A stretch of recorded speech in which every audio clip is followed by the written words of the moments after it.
So hello guys, अपन लोग जो है पटवारी का पेपर देखने वाले हैं। तो पटवारी के जो मोस्ट इंपॉर्टेंट क्वेश्चन है साइंस के वो हम लेकर के आ गए हैं। तो चलिए देखते हैं, जो कि पेपर की दृष्टि से बहुत महत्वपूर्ण है। तो इस वीडियो को पूरा देखिएगा और वीडियो पसंद आए तो इसको लाइक जरूर कीजिएगा और हमारे चैनल में यदि आप नए हो तो इसको सब्सक्राइब जरूर कीजिएगा।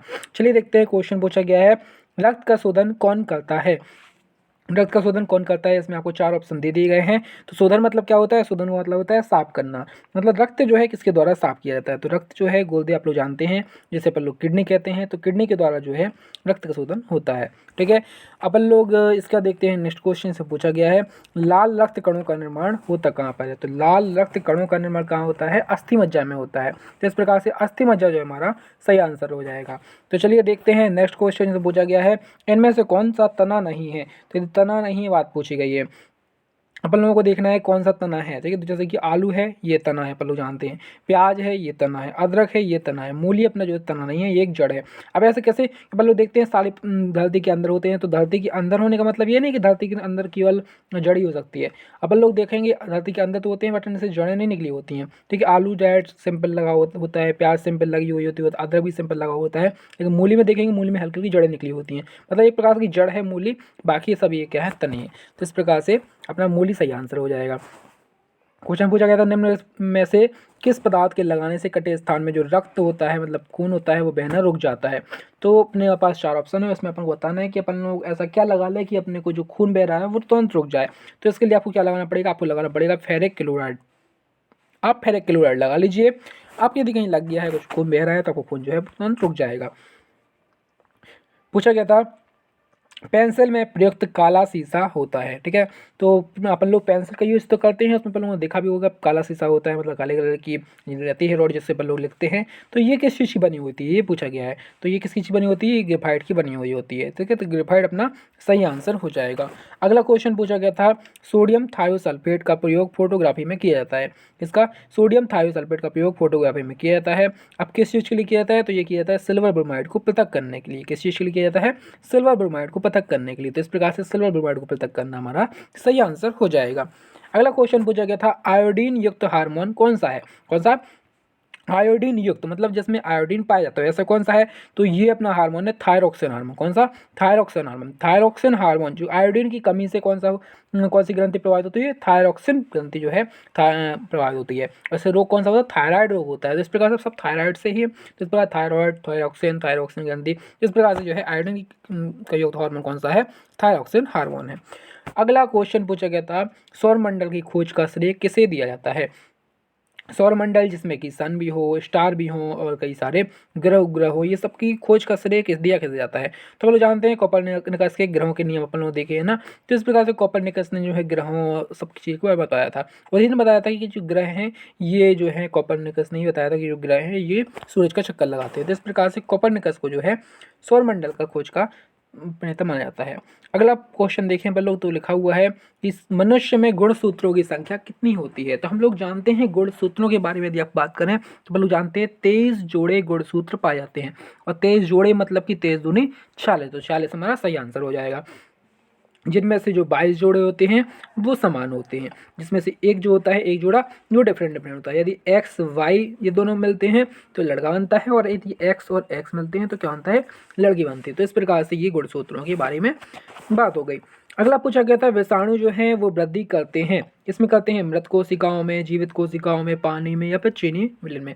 तो लोग जानते हैं, देखो मृत कोशिकाएं हो गई, यहाँ तो वृद्धि कर नहीं सकते, कोई करने से मिलेगा क्या। पानी में, यदि पानी में करते होते तो फिर कोरोना बहुत तेजी से फैलता। चीनी के विलयन में करते होते तो शक्कर पीने में भी कोरोना हो सकता था।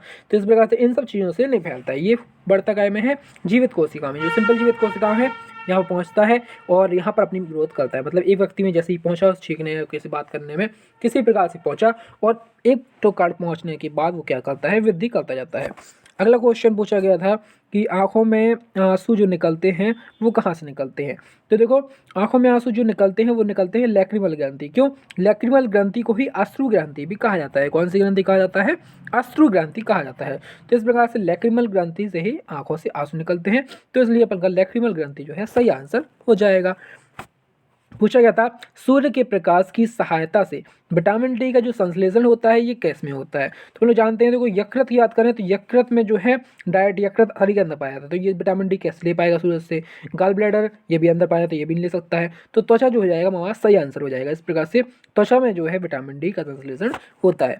अगला क्वेश्चन देखा जाए तो सबसे अधिक विटामिन सी किस में पाया जाता है। तो विटामिन सी की याद करें खट्टे फलों में जो कि पाया जाता है, सबसे ज़्यादा मात्रा में जो है आंवला में पाया जाता है।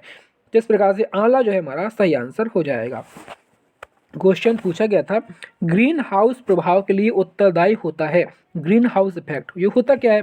ग्रीन हाउस इफेक्ट एक ऐसा इफेक्ट होता है जिससे क्या होता है गर्मी का टेम्परेचर, मतलब टेम्परेचर जो है धरती का बढ़ता जाता है, तो इसे कहते हैं ग्रीन हाउस इफेक्ट। कुछ गैसों के कारण जो है जब अपने पृथ्वी का टेम्परेचर बढ़ने लगता है तो उसे कहते हैं ग्रीन हाउस इफेक्ट। और ये बढ़ता क्यों है? तो ये गैसों के कारण बनता है, जो कि कार्बन डाइऑक्साइड गैस एक ग्रीन हाउस गैस है।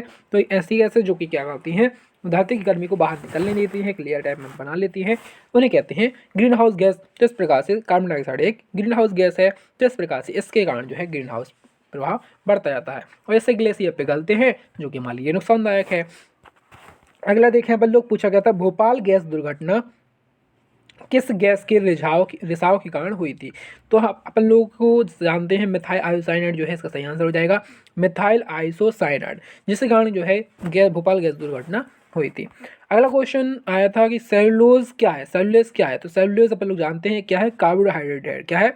कार्बोहाइड्रेट जो है सेलुलोज है। तो इस प्रकार से कार्बोहाइड्रेट हमारा सही आंसर हो जाएगा। पूछा गया था प्रयोगशाला में संश्लेषित किया गया पहला कार्बनिक यौगिक। तो देखो पहला कार्बनिक यौगिक की बात करें तो ये हो जाएगा यूरिया। क्यों? क्योंकि क्या होता था यूरिया जो है ये हमको मिलता है जीव जंतुओं से, ठीक है। पहले इसको प्रयोगशाला में नहीं बनाया जाता था, लेकिन सबसे पहले बनाया जाने वाला यही एक कार्बनिक यौगिक था यूरिया, जिसको जो है प्रयोगशाला में बना लिया गया था। तब से मान लिया गया था कि हाँ कार्बनिक यौगिकों को भी प्रयोगशाला में बनाया जा सकता है, ठीक है। फिर अगला अपन लोग देखें तो प्राकृतिक वनस्पतिक रेशा ये क्या है। तो प्राकृतिक वनस्पति रेशा सूत हो जाएगा। जो इमली में पाया जाने वाला कार्बनिक अम्ल, मतलब इमली में कौन सा अम्ल पाया जाता है। तो हम सभी जानते हैं कि इमली में जो है टार्टरिक एसिड पाया जाता है। तो इस प्रकार से टार्टरिक हमारा सही आंसर हो जाएगा।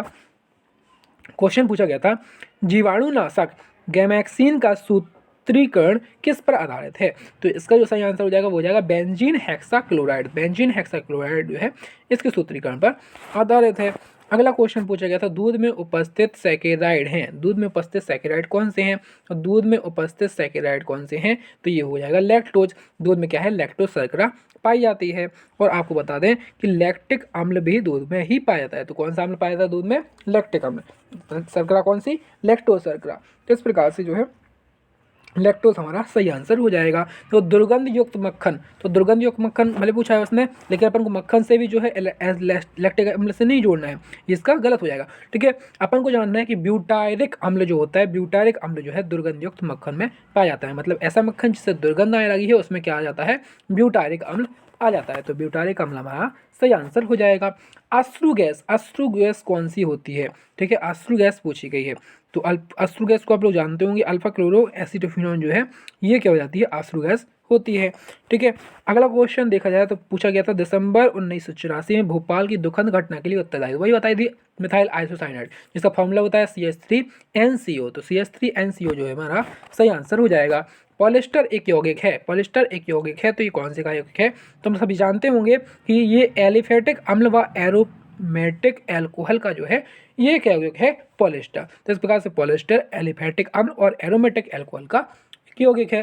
तो इस प्रकार से ये सारे क्वेश्चन हो गए हैं। तो लगभग 25 क्वेश्चन आपको पूरे करा दिए हैं।